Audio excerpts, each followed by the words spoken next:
Como no podía permitirse tener coche, Monsieur Bloch alquilaba ciertos días una victoria descubierta de 2 caballos de la compañía y cruzaba el Bois de Boulogne, muellemente tendido de lado en el asiento, con 2 dedos apoyados en las sienes y otros 2 bajo el mentón. Y si la gente que no lo conocía le juzgaba por ello un fantasioso, en su familia estaban convencidos de que, en cuanto a Chic, el tío Salomón habría podido dar lecciones al mismo Gramont Caderousse. Era de esas personas que cuando mueren, y por haber comido muchas veces en la misma mesa con el redactor jefe de esa hoja en un restaurante de los bulevares, son calificadas de fisonomía bien conocida de los parisienses, por la crónica de Sociedad del Radical. Monsieur Bloch nos confió a Saint-Loup y a mí que Bergot sabía también las razones por las que él, Monsieur Bloch, no lo saludaba, que cuando lo veía en el teatro o en el círculo volvía la vista hacia otra parte. Saint-Loup se puso colorado, pensando que ese círculo no podía ser el jockey, del que su padre había sido presidente. Por otra parte, debía de ser un círculo relativamente cerrado, porque, según nos dijo Monsieur Bloch, en ese momento a Bergot ya lo admitirían. Por eso, con el temor de subestimar al adversario, Saint-Loup preguntó si aquel círculo era el de la calle Royal, considerado rebajante por la familia de Saint-Loup y donde sabía que eran admitidos ciertos israelitas. No, respondió Monsieur Bloch en tono despreocupado, altivo y avergonzado. Es un círculo reducido, pero mucho más agradable, el círculo de los ganaches. En él se juzga con toda severidad a la galería. ¿No es Sir Rufus Israels su presidente?, preguntó Bloch hijo a su padre para darle ocasión de una mentira honorable y sin sospechar que aquel financiero no gozaba a ojos de Saint-Loup del mismo prestigio que a los suyos. En realidad, Sir Rufus Israels no tenía nada que ver con el círculo de los ganaches, pero sí uno de sus empleados. Como estaba en muy buenas relaciones con su patrón, disponía de las tarjetas de visita del gran financiero y daba una a Monsieur Bloch cuando éste viajaba en alguna línea de las que Sir Rufus era administrador, lo cual permitía decir a Bloch padre: voy a pasarme por el círculo para pedir una recomendación de Sir Rufus, y la tarjeta le permitía impresionar a los jefes de tren. Las señoritas Bloch manifestaron más interés por Bergot, y, volviendo a él en vez de seguir con los ganaches, la menor preguntó a su hermano en el tono más serio del mundo, por ignorar la existencia de expresiones distintas a las que empleaba su hermano para designar a las personas de talento: ¿es realmente un tío asombroso ese Bergot? ¿Pertenece a la categoría de tipos de primera, de tíos como Villiers o Catoul? Le he visto en varios ensayos generales, dijo Messiaen Saint Bernard. Es torpe, una especie de Schlemisch. Esta alusión al cuento de Chamisso no tenía nada de grafe, pero el epíteto de Schlemisch formaba parte de aquel dialecto medio alemán, medio judío, cuyo uso encantaba a Monsieur Bloch en la intimidad, mientras le parecía vulgar e inoportuno delante de extraños. Por eso lanzó una mirada severa a su tío. Tiene talento, dijo Bloch. Ah, exclamó en tono grave la hermana, dando a entender que aquellas condiciones podían perdonarse. Todos los escritores tienen talento, observó en tono pensativo Monsieur Bloch padre. Hasta parece, añadió su hijo, levantando el tenedor y entornando los ojos con un gesto diabólicamente irónico, que va a presentarse a la academia. Quita ya, no tiene suficiente bagaje, respondió Monsieur Bloch padre, que no parecía sentir por la academia el mismo desprecio que su hijo y de sus hijas. No tiene el calibre necesario. Además, la academia es un salón y Bergot no goza de ningún prestigio, declaró el tío heredable de Madame Bloch, personaje dulce e inofensivo cuyo apellido de Bernard quizás hubiese bastado para despertar por sí solo las dotes de diagnóstico de mi abuelo, aunque no le hubiese parecido suficientemente armónico con un rostro que parecía sacado del palacio de Darío y restaurado por Madame Dulafoy. Sí, elegido por algún aficionado ansioso de rematar con una corona oriental aquella figura de Susa, el nombre de pila de Nissim no hubiese hecho planear sobre ella las alas de algún trono androcéfalo de Jorsabat. Pero Monsieur Bloch no cesaba de insultar a su tío, ya fuese porque le irritaba la campechanía indefensa de su víctima, ya porque, como la villa la pagaba Monsieur Nissim Bernard, el beneficiario quisiese demostrar que conservaba su independencia y, sobre todo, que no trataba de asegurarse con zalamerías la futura herencia del ricacho. A este Lo que sobre todo le molestaba era aquel trato tan grosero delante del maître del hotel. Masculló una frase ininteligible en la que sólo se distinguía cuando los mescoreos están ahí. Mescoreo designa en la Biblia al siervo de Dios. En familia, los Bloch utilizaban este término para designar a los criados y siempre se divertían con él porque la seguridad de no ser entendidos ni por los cristianos ni por los propios criados exaltaba en Monsieur Nissim Bernard y en Monsieur Bloch su doble particularismo de amos y de judíos. Mas esta última causa de satisfacción se tornaba descontento si había gente. Entonces, cuando Monsieur Bloch oía a su tío decir mescoreos, le parecía que dejaba traslucir demasiado su lado oriental, lo mismo que una cocotte que invita a sus amigas junto con gente bien se enfada si aquellas aluden a su oficio de cocotte o emplean palabras malsonantes. Por eso, lejos de producir efecto alguno sobre Monsieur Bloch, el ruego de su tío, aquel fuera de sí no pudo contenerse, y ya no perdió ocasión de soltar inventivas contra el desventurado tío. Naturalmente, cuando hay que decir alguna tontería ridícula, se puede estar seguro de que usted no la desaproveche, porque usted sería el primero en lamerle los pies si estuviese aquí, gritó Monsieur Bloch mientras Monsieur Nissim Bernard inclinaba tristemente hacia su plato la barba ensortijada del rey Sargon. Mi compañero, desde que se había dejado la suya, que tenía tan rizada y con reflejos igual de azulados, se parecía mucho a su tío abuelo. ¿Con que es usted hijo del marqués de Marsantes? Pero si yo le conocí mucho, dijo Monsieur Nissim Bernard a Saint-Loup. Me figuré que quería decir conocido en el sentido con que el padre de Bloch decía conocer a Bergot, es decir, de vista. Pero añadió, su padre era uno de mis buenos amigos. Mientras Bloch se había puesto excesivamente colorado, su padre parecía muy contrariado, y las señoritas Bloch trataban de contener la risa. Y es que, en el caso de Monsieur Nissim Bernard, el gusto por la ostentación, contenido en Monsieur Bloch padre y sus hijos, había engendrado el hábito de la mentira perpetua. Por ejemplo, de viaje y en el hotel, Monsieur Nissim Bernard, como habría podido hacer Monsieur Bloch padre, ordenaba a su ayuda de cámara llevarle todos sus periódicos al comedor, en mitad del almuerzo, cuando todo el mundo se encontraba allí, para que viesen que viajaba con su ayuda de cámara. Pero a las personas con quienes se relacionaba en el hotel, el tío les decía, cosa que el sobrino no hubiese hecho nunca, que era senador. Por seguro que estuviese de que un día sabría que ese título era usurpado, en el momento no podía resistir al impulso de atribuírselo. Para Monsieur Bloch, las mentiras del tío y todos los disgustos que le causaban eran un tormento. No le haga caso, es un amigo de gastar broma, dijo por lo bajo Saint-Loup, más interesado aún porque sentía mucha curiosidad por la psicología de los embusteros. Más mentiroso todavía que el itacense Odiseo, a quien Atenea llamaba sin embargo el más mentiroso de los hombres, completó nuestro camarada Bloch. Vaya, qué casualidad, exclamó Monsieur Nissim Bernard. ¿Quién iba a decirme a mí que cenaría con el hijo de mi amigo? Pues en mi casa de París tengo una fotografía de su padre y muchas cartas suyas. Siempre me llama tío, nunca se supo por qué. Era un hombre encantador, deslumbrante.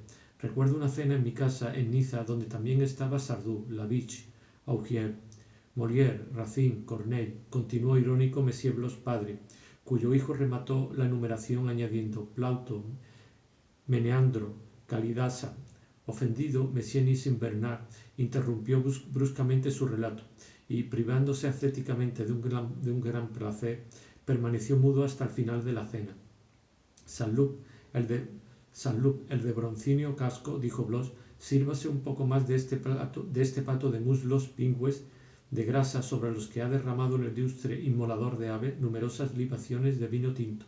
Por lo general, después de haber sacado de sus bodegas para un compañero notable las historias sobre Sir Rufus y Riles y otros, Monsieur Bloch, seguro de haber conmovido hasta el enternecimiento a su hijo, se retiraba para no mancillarse a ojos del colegial.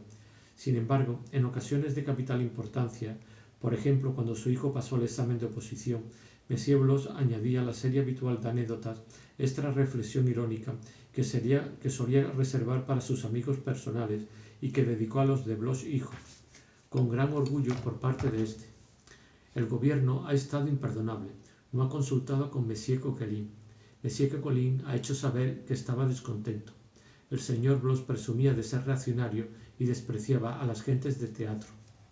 Pero las señoritas Bloch y su hermano se pusieron rojos hasta las orejas de lo impresionados que quedaron cuando Bloch padre, para mostrarse regio hasta el final con los dos compinches de su hijo, mandó traer champán y anunció sin darle importancia que, para festejarnos, había reservado 3 butacas para la representación de esa misma noche daba en el Casino una compañía de ópera cómica.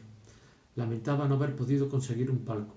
Estaban todos cogidos. Además, él mismo las había probado a menudo y se estaba mejor en el patio de butaca. Pero si el defecto de su hijo, es decir, lo que su hijo creía invisible para los demás, era la grosería, el del padre era la avaricia. Así que con el nombre de champán hizo servir un vinillo espumoso en una jarra y con el de butacas había encargado unas sillas de patio que costaban la mitad, milagrosamente persuadido por la intervención divina de su defecto de que ni en la mesa ni en el teatro, donde todos los palcos estaban vacíos, nadie se daría cuenta de la diferencia. Después de habernos dejado mojar los labios en unas copas lisas que su hijo adornaba con el nombre de cátedra de flancos profundamente abiertos, Monsieur Bloch nos hizo admirar un cuadro tan estimado por él que lo llevaba consigo a Valve. Nos dijo que era un Rubens. Saint-Loup le preguntó ingenuamente si estaba firmado. Monsieur Bloch respondió ruborizándose que había mandado cortar la firma por culpa del marco, cosa que carecía de importancia porque no pensaba venderlo. Luego nos despidió rápidamente para sumergirse en el Journal Officiel, cuyos números tenía invadida toda la casa y cuya lectura se le había vuelto necesaria, según nos dijo, por su situación parlamentaria, sin proporcionarnos más detalles sobre la naturaleza exacta de la misma. Voy a coger una bufanda, nos dijo Bloch, porque Céfiro y Bóreas se disputan furiosamente el mar fecundo en peces y a poco que nos retrasemos después del espectáculo, no volveremos antes de las primeras luces de Eos, la de los dedos de púrpuras. A propósito, preguntó a Saint-Loup cuando salimos. Yo me eché a temblar porque comprendí que Bloch hablaba en aquel tono irónico refiriéndose a Monsieur de Charlus. ¿Quién era el eximue fantoche de traje oscuro que le vi a usted pasear el otro día por la mañana por la playa? Mi tío, respondió Saint-Loup molesto. Desgraciadamente, una metedura de pata estaba muy lejos de parecer a Bloch cosa digna de evitarse. Se desternilló de risa. Mis más expresivos cumplidos habría debido adivinarlo. Tiene un excelente chic y una impagable facha de chocho de la mejor familia. Se equivoca usted de medio. Es muy inteligente, replicó Saint-Loup furioso. Lo lamento, porque entonces es menos perfecto. Además, me gustaría mucho conocerle porque estoy seguro de escribir historias de primer orden sobre tipos así. Verlo pasar es para morirse de risa, pero dejaría a un lado el aspecto caricaturesco, bastante despreciable en el fondo para un artista enamorado de la belleza plástica de las frases, de esa jeta que, perdóneme, me hizo desterniñarme de risa un buen rato, y pondría de relieve el lado aristocrático de su tío, que en última instancia produce un efecto bestial y, pasado el primer momento de risa, impresiona por su gran estilo. Pero, dijo dirigiéndose esta vez a mí, hay algo en un orden de ideas absolutamente distinto sobre lo que quiero preguntarle, y cada vez que estamos juntos algún dios bienaventurado, habitante del Olimpo, me hace olvidarme por completo de pedirte ese dato, que ya hubiera podido serme y que seguramente me será de mucha utilidad. ¿Quién es esa hermosa criatura con la que te vi en el jardín de aclimatación, acompañada por un caballero y a quien creo conocer de vista y por una muchacha de larga cabellera? Me había dado cuenta de que Madame Swann no recordaba el nombre de Bloch, puesto que había dicho otro y había calificado a mi amigo de agregado en un ministerio en el que luego nunca se me ocurrió averiguar si había entrado.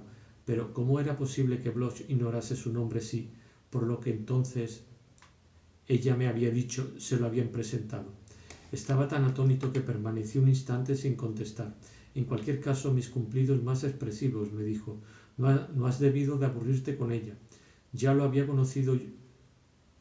conocido pocos días antes en el tren del cinturón. Tuvo a bien desabrochar el suyo en favor de tu servidor. Nunca he pasado momentos tan agradables, y estábamos a punto de tomar todas las disposiciones para vernos otro día cuando una persona que ella conocía tuvo el mal gusto de subir en la penúltima estación. El silencio que guardé no pareció ser del agrado de Bloch. Esperaba saber, gracias a ti, tus señas, me dijo, para ir a degustar a su casa varias veces por semana los placeres de Eros, caro a los dioses, pero no insisto ya que adoptas discreción con una profesional que se me entregó 3 veces seguida y de la manera más refinada, entre París y el Pont du Jour. Ya volveré a encontrármela alguna otra noche. Fui a ver a Bloch después de aquella cena. Él me devolvió la visita, pero ya había salido, y cuando preguntaba por mí, le vio François, que por casualidad, y aunque él hubiese ido a Combray, nunca lo había visto hasta entonces, de modo que solo sabía que uno de los señores que yo conocía había pasado para verme sin saber a qué efecto, vestido de cualquier manera y que no le había causado gran impresión. Ahora bien, por más que yo supiese que ciertas ideas sociales de François siempre me resultarían impenetrables y que en parte quizás se basaban en confusiones de palabras, de nombres trastocados porque por ella una vez y para siempre, yo que desde hacía mucho tiempo había renunciado a plantearme preguntas en estos casos, no pude dejar de averiguar, por lo demás inútilmente, qué cosa inmensa podía representar el nombre de Bloch para François, porque nada más decirle que el joven al que había visto era Monsieur Bloch, retrocedió varios pasos de grandes que fueron su estupor y su decepción. ¿Cómo? ¿Eso es Monsieur Bloch? Exclamó con gesto aterrado, como si un personaje tan prestigioso hubiese debido tener una apariencia que revelase inmediatamente que se estaba en presencia de un grande de la tierra, y a semejanza de alguien que considera que un personaje histórico no está a la altura de su reputación, repetía en un tono impresionado y en el que se advertían para el futuro los gérmenes de un escepticismo universal. ¿Cómo? ¿Eso es Monsieur Bloch? Ah, ¿quién lo hubiese dicho al verlo? Y parecía guardarme rencor como si yo alguna vez le hubiese sobrevalorado, sobrevalorado a Bloch.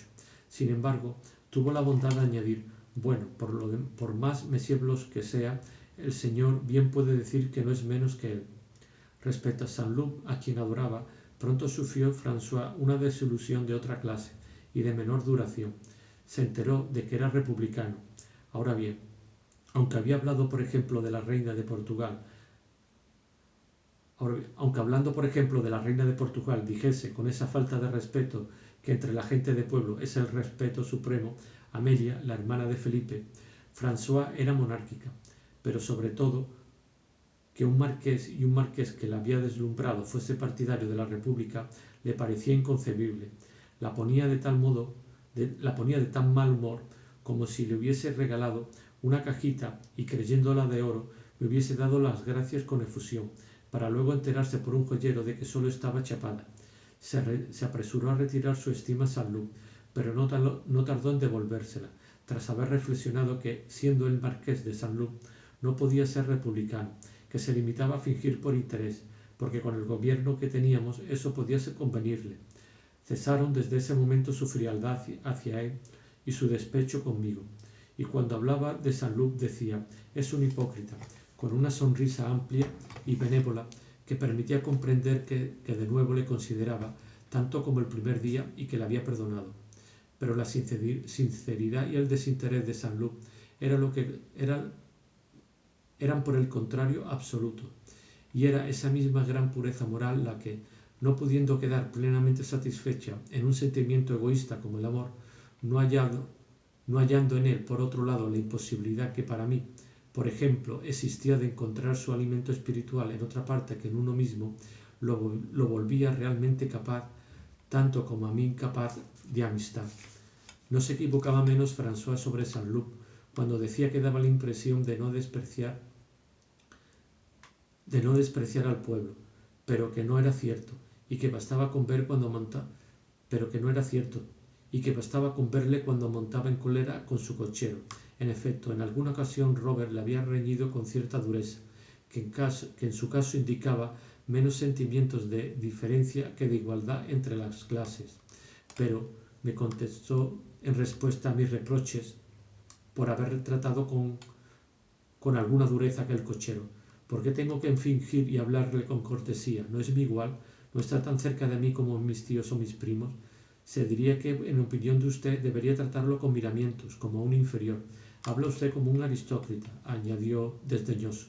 En efecto, si había una clase contra la que tuviese prevenciones y manifestase parcialidad, esta era la aristocracia, hasta el punto de admitir la superioridad de un hombre de hasta el punto de que admitir la superioridad de un hombre de mundo le resultaba tan difícil como fácil le parecía admitir la de un hombre del pueblo. Una vez, cuando le hablaba de la princesa de Luxemburgo, a la que yo había encontrado con su tía, me dijo: una imbécil como todas las de su clase. Por otra parte, es algo prima mía. Con semejante prejuicio contra las gentes con las que mantenía trato, rara vez acudía a sus reuniones, y la actitud despectiva y hostil que adoptaba en ellas aumentaba más todavía en todos sus parientes cercanos el disgusto por sus relaciones con una mujer de teatro, relaciones a las que acusaban de serles fatales y, sobre todo, de haber desarrollado en Saint-Loup aquel espíritu de denigración, aquel mal espíritu de haberlo desviado con la esperanza de que se desclasase por completo. Por eso, muchos personajes fatuos del Faubourg Saint-Germain eran despiadados cuando hablaban del amante de Robert. Las rameras hacen su trabajo, decía, valen tanto como las otras, pero esta no se lo perdonaremos. Está haciendo mucho daño a alguien que amamos. Desde luego, no era el primero al que habían cazado así, pero los otros se divertían como hombres de mundo, seguían pensando como hombres de mundo en política y en todo.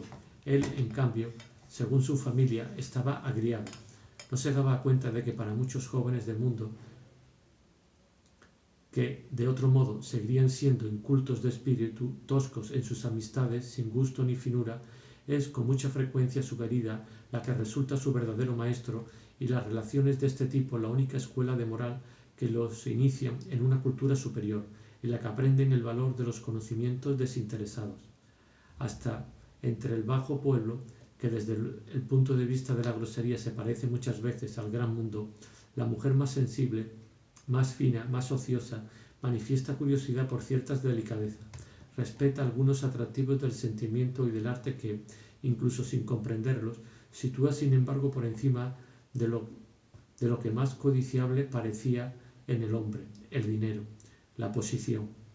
Así que, se trate de la querida de un joven clubman como Saint-Loup o de un joven obrero, los electricistas, por ejemplo, militan hoy en las filas de la verdadera caballería, su amante siente por ella demasiada admiración y respeto para no hacerlos extensivos a los que ella respeta y admira, y para él la escala de valores se invierte. A causa incluso de su sexo, ella es débil, sufre alteraciones nerviosas inexplicables, que en un hombre, incluso en otra mujer, una mujer de la que él sea sobrino o primo, habrían hecho sonreír a aquel joven vigoroso. Pero no soporta ver sufrir a la que ama. El joven noble que como Saint-Loup tiene una querida, se acostumbra cuando va a cenar con ella a la taberna a llevar en el bolsillo el valeriano que ella puede necesitar. Ordena al mozo con determinación y sin ironía que extreme su cuidado para cerrar las puertas sin ruido, que no ponga musgo húmedo sobre la mesa, a fin de evitar a la amiga esas indisposiciones que por su parte nunca ha sentido, que para él forman parte de un mundo oculto en cuya realidad ella le ha enseñado a creer, indisposiciones que ahora compadece sin tener necesidad de conocerlas, que compadecerá incluso cuando sean otras y no ellas quien las sufran. La amante de Saint-Loup, como los primeros monjes de la Edad Media y la cristiandad, le había inculcado piedad hacia los animales, a los que amaba apasionadamente, tanto que nunca daba un paso sin llevar consigo su perro, sus canarios y sus loros. Saint-Loup llevaba por ello velaba por ellos con cuidados de madre y trataba de brutos a la gente que no es buena con los animales. Por otro lado, una actriz o una sedicienta actriz como la que vivía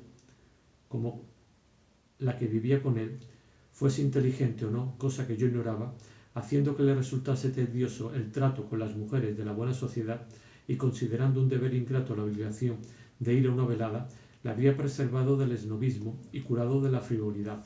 Sí, gracias a ella, las relaciones mundanas ocupaban menos espacio en la vida de su joven amante. A cambio, mientras que si hubiese sido un simple hombre de salón, la vanidad o el interés habrían marcado con un tinte de rudeza el trato con sus amistades.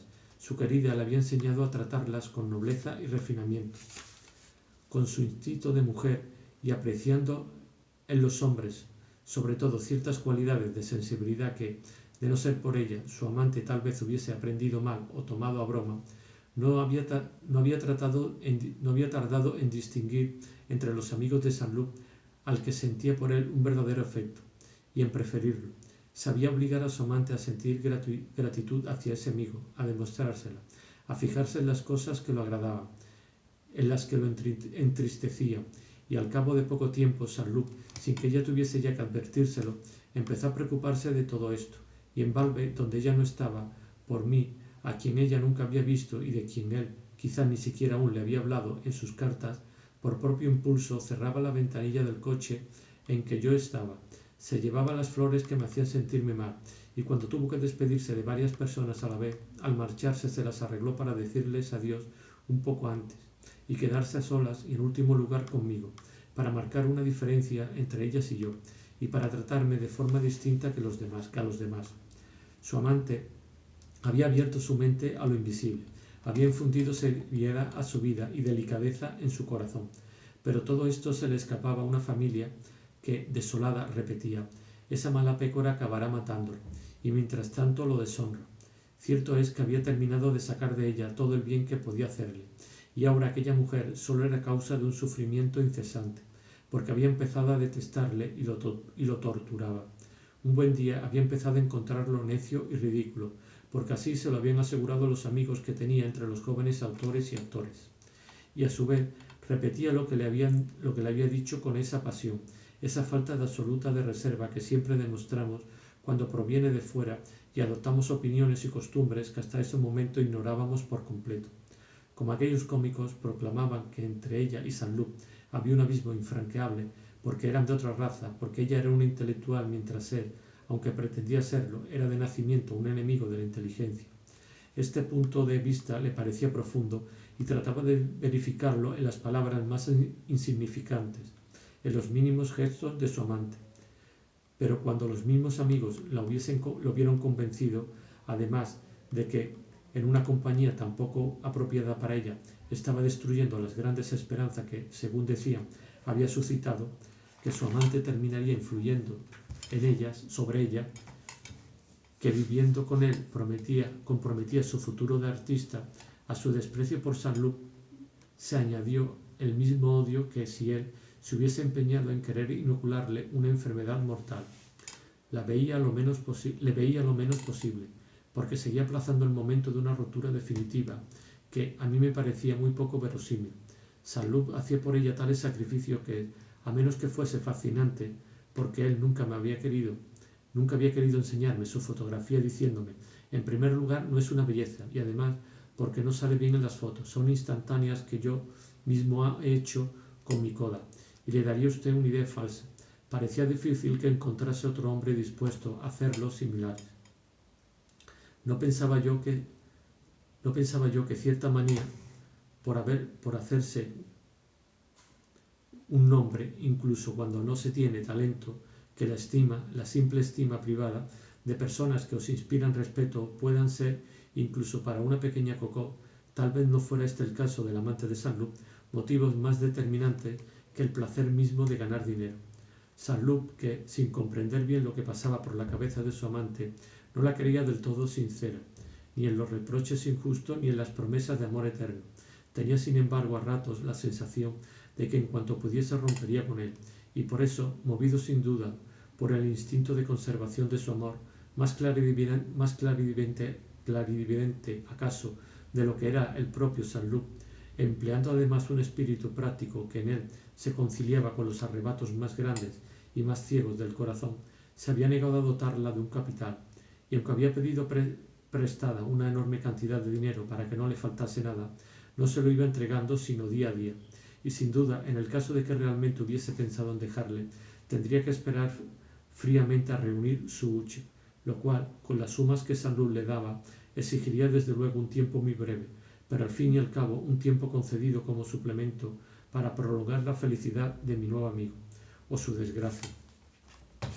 Este periodo dramático de sus relaciones, que ahora había llegado a su punto más agudo, más cruel para Saint-Loup, porque le había prohibido quedarse en París, donde su presencia la irritaba y le había obligado a pasar su permiso en Balbe, cerca de su guarnición, había comenzado una noche en casa de una tía de Saint-Loup, quien había conseguido de esta que su amiga fuese para recitar ante numerosos invitados fragmentos de una pieza simbolista que una vez había interpretado en un teatro de vanguardia y por la que le había hecho compartir la admiración que ella misma sentía.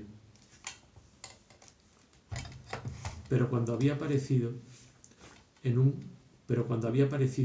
con un gran lirio en la mano, en un vestido copiado de Ancilia Domini, después de haber convencido a Robert de que era una auténtica visión de arte, su entrada había sido acogida por aquella reunión de caballeros del círculo y de duquesas con sonrisas que el tono monótono de la salmodia, la rareza de ciertas palabras y su frecuente repetición habían transformado en accesos de risas, al principio sofocadas y luego tan irresistibles que la pobre recitante no había podido continuar.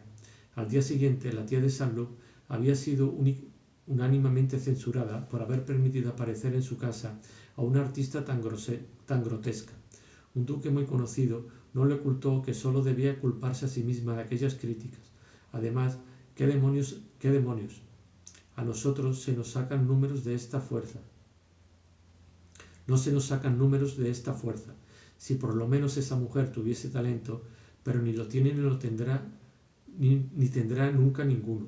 Caramba, París no es tan estúpido como tanto gustan decir. La sociedad solo está compuesta de imbéciles. Esta damisela pensó evidentemente que iba a asombrar a París, pero París no se asombra con tan poco, y de todos modos hay cosas que nunca nos harán tragar. En cuanto al artista, salió diciendo a Saint-Loup: «¿Pero en qué casa de pavas, de zorras sin seducción y de patanes me has metido? Prefiero que lo sepas. No ha habido ni uno de los hombres allí presentes que no me haya guiñado el ojo o dado golpecitos con el pie. Y como yo no he hecho caso a sus insinuaciones, han intentado vengarse». Palabras que habían transformado la antipatía de Robert por las gentes de su mundo en un horror mucho más profundo y doloroso, y que le inspiraban particularmente quienes menos lo merecían, unos parientes solícitos que, delegados por la familia, habían tratado de persuadir a la amiga de Saint-Loup de que rompiese con él, iniciativa que su querida le presentaba como inspiradora por el amor que sentían por ella.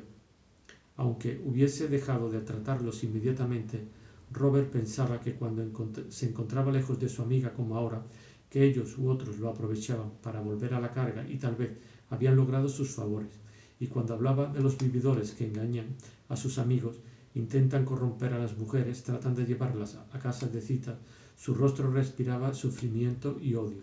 Los mataría con menos remordimiento que a un perro, porque por lo menos es un animal agradable, leal y fiel. Esta gente sí que se merece la guillotina, mucho más que los desgraciados impulsados al crimen por la miseria y por la crueldad de los ricos. Pasaba la mayor parte de su tiempo enviando a su amante cartas y telegramas. Cada vez que, además de haberle prohibido ir a París, ella encontraba a distancia el modo de reñir con él, yo me enteraba por su cara descompuesta.